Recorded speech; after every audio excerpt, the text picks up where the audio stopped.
Welcome to current defence squad. दोस्तों IPL से सिर्फ क्रिकेटर या टीम के ओनर या एडवर्टाइजर या फिर पूरा का पूरा इकोसिस्टम जो इसके पीछे है वो सभी कमा रहे हैं। दोस्तों किसी भी देश की इकोनॉमी फेस्टिवल सीजन में बहुत भागती है। अमेरिका में क्रिसमस में भागती है और इंडिया में दिवाली और शादी के सीजन में भागती है। और क्रिकेट तो देश में धर्म के समान है और आईपीएल इस धर्म का बहुत बड़ा त्योहार है जिसे हम खूब धाम-धूम से मनाते हैं। क्योंकि ये त्योहार 60 दिन तक चलती है तो इसमें धूम धड़का होना तो स्वाभाविक सी बात है।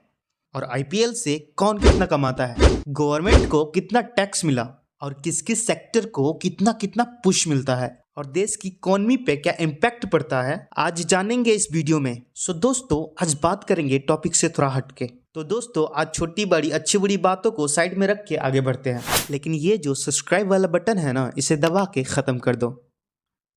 आईपीएल दुनिया के सबसे ज्यादा देर तक खेले जाने वाले स्पोर्ट में से एक है और क्रिकेट के मामले में तो भाई ये नंबर 1 है। इसके टोटल 100 करोड़ से ज्यादा फैन है जिसमें 90% तो इंडिया के है। आईपीएल की वैल्यूएशन है $10.9 बिलियन जो इसको बनाता है दुनिया की second most important league. International football league के बाद चाहे बास्केटबॉल हो या इंग्लिश प्रीमियर लीग, सबको पीछे छोड़ चुका है अपना आईपीएल। आईपीएल के सक्सेस का अंदाजा आप इस हिसाब से लगा लो कि 2008 में जब ये लॉन्च हुआ था तो उस टाइम टोटल 8 टीमें 3000 करोड़ में बिकी थी और लास्ट ईयर जो नई टीम बिकी है सिर्फ एक टीम 7000 करोड़ में बिकी है। एवरेज आईपीएल टीम की वैल्यू पिछले 15 सालों में 17 गुना ज्यादा बढ़ चुकी है। तो टीम के ओनर के लिए ये तो पैसों का खान है ही। हम ये देखेंगे कि आईपीएल इकोनॉमी में कैसे योगदान दे रही है। केपीएमजी के सर्वे के अनुसार सिर्फ 60 दिन के टूर्नामेंट के अंदर 1150 करोड़ तो डायरेक्ट खर्चा ग्राउंड पे होता है। तो चलिए देखते हैं कि आईपीएल का भारत के अर्थव्यवस्था में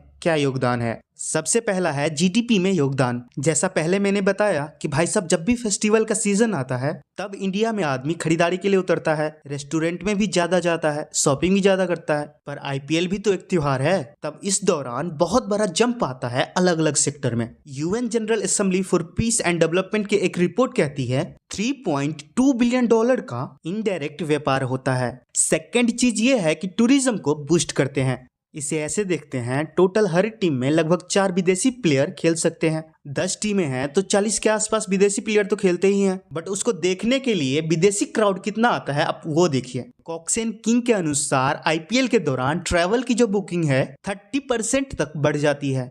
इंडिया एशिया पैसिफिक में 11वें नंबर पे और टोटल वर्ल्ड में 34वें नंबर का मोस्ट अट्रैक्टिव टूरिस्ट डेस्टिनेशन है।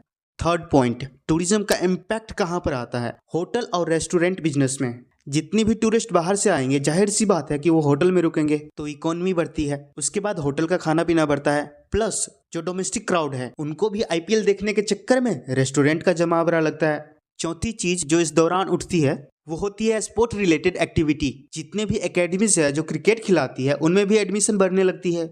बैट की सेल बहुत ज्यादा होती है, आपके स्पोर्ट इक्विपमेंट की चीजें बहुत ज्यादा सेल होती है, टी शर्ट्स बहुत ज्यादा बिकती है। फिर overall jump in consumption item, जैसे कि आप देखो कि 500 से ज्यादा कंपनियां आईपीएल में अपना ऐड करती है। जब 40-50 करोड़ से ज्यादा आदमी टीवी देख रहे हैं तो इन कंपनियों की प्रोडक्ट भी ज्यादा बिकती है।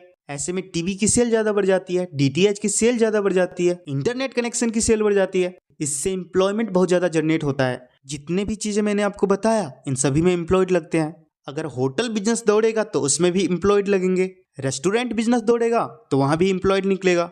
अगर इतनी कंपनियां एडवर्टाइज दे रही है तो इससे उसकी सेल बढ़ी तो उसमें भी एम्प्लॉयड लगेगा। और इतने सारे स्टेडियम में मैच हो रहे हैं तो स्टेडियम में ग्राउंड स्टाफ की जरूरत होती है। 10-10 टीमें खेल रही है, अलग अलग जा रही है, इनको सपोर्ट स्टाफ की जरूरत पड़ती है। और तो और स्टेडियम के बाहर पार्किंग वाला भी कमाता है, भेल वाला भी कमाता है, पानी पूरी वाला भी कमाता है, एक एक व्यक्ति कमाता है। अब आते हैं सेकेंड लास्ट पॉइंट पे। दोस्तों जब से आईपीएल आया है, क्रिकेट का बूम चढ़ा है तो नए नए स्टेडियम बनने लगे हैं। करोड़ों की लागत से स्टेडियम बनते हैं तो वहां भी रोजगार मिलती है, इसकी मेंटेनेंस में भी रोजगार मिलती है। और जब इतनी ज्यादा संख्या में बाहर से लोग इंडिया आते हैं तो इंडिया की रिपुटेशन भी बिल्ड होती है। जैसे फीफा वर्ल्ड कप के टाइम पे फुटबॉल हुआ था कतर में, तो पूरे वर्ल्ड मैप पे कतर आ गया कि भाई कतर क्या चीज है। तो वैसे ही आईपीएल के सीजन में पूरे वर्ल्ड मैप पर इंडिया छा जाता है और इंडिया की पॉजिटिव इमेज निकल के आती है। And last but not the least, असली कमाई जो करता है वो करती है सरकार। सरकार बोलती है भाई तू कुछ भी कर, सब में टैक्स लूंगी मैं। जैसे सबसे पहले बीसीसीआई। बीसीसीआई पता है आपको? बीसीसीआई एक एनजीओ है। बीसीसीआई कहती है कि लॉजिक कर लो बात, हम प्रॉफिट थोड़ी ना कमाते हैं, हम तो देश में क्रिकेट का प्रमोट करते हैं, हमसे काहे बात का पैसा। लेकिन जब आईपीएल आया तो सरकार बोला ओ भाई मोटे पैसे चाप रहा, हमको भी पैसे चाहिए।